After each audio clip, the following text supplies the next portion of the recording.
Joining me today is New England College Professor of Political Science, Dr. Wayne Lesperance. Wayne, so I want to continue the conversation on Super Tuesday. And let's talk about we know Trump won in most of the states. I think he finished second in almost every state he didn't win in. Yeah, I think there was one where he came in third, but first and second, overwhelmingly. Yeah, and Rubio picked up a caucus, couple of second place finishes.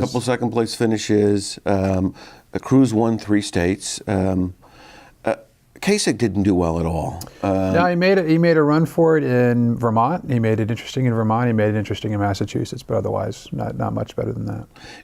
Is he going to be able to stay in if he doesn't win Ohio? No, and he has said publicly that if he doesn't win Ohio, he's going to get out. So I think, you take him at his word. Usually candidates avoid making statements like that. They like to wait till something's happened. But he said it, so I believe that if he doesn't win Ohio, he's out.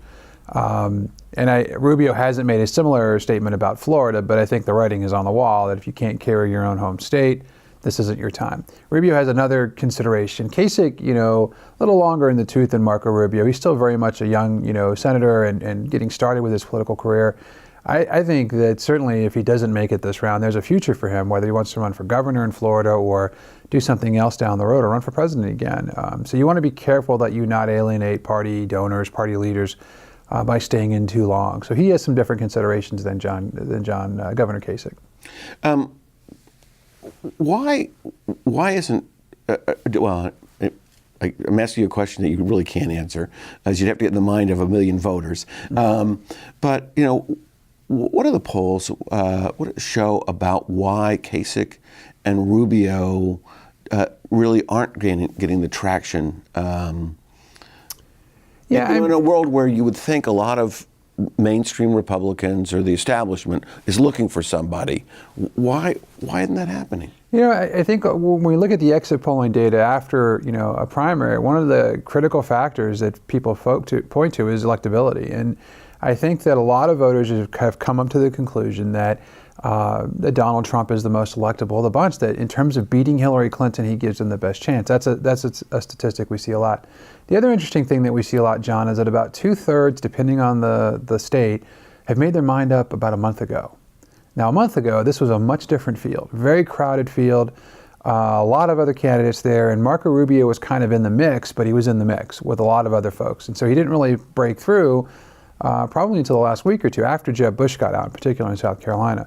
So, I think there's probably a host of reasons. I don't think that it's that he's not conservative enough, but this isn't an ideological election. Trump is drawing from really conservative to really moderate liberal Republicans and everything in between. So this isn't about voters saying, I am a true believer in this particular point of view or not. What it comes down to is that a lot of Republican voters are very angry. They're angry at a Washington that seems to have failed them. They're angry at their own party leadership. In any one of these elections, you'll find around 40% of the folks say, I'm angry at the Republicans we've elected because they made promises and they haven't followed through. So that's actually one of the next issues I wanted to talk about. Sure. The Republicans have said, we will change this, we will change this. And basically, without a compromise, you can't change some of these things. That's right. So voters in some ways have given them an impossible task. We want you to do something. Let's take Obamacare, for example. Go repeal Obamacare. But is that the voters or is that the process? Well, that's what these folks have promised, right, as they've run. I mean, because they had to win their primary. That's right. And in a lot of the districts, the primary is the election. That's the election. Texas is a good example of that, right? But a lot of places in this country are that in that case. You have a lot of Republicans who are very angry at what they see to be problematic Washington, broken Washington, and Obamacare is kind of one of those big things. They want to go see Republicans down there really fight the president.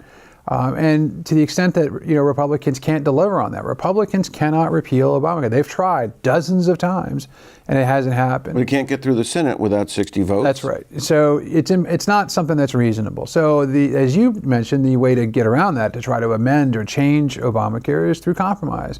Well, voters have also said, we don't want you to compromise. Any kind of deal on Obamacare, on immigration is another issue.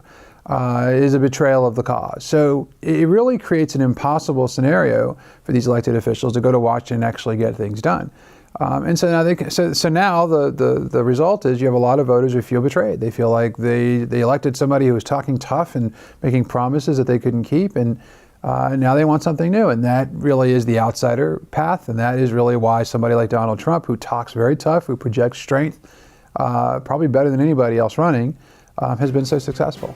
All right, well, we're out of time in this segment, but in our next segment, we are going to look forward to a Trump-Clinton election, so please stay with us.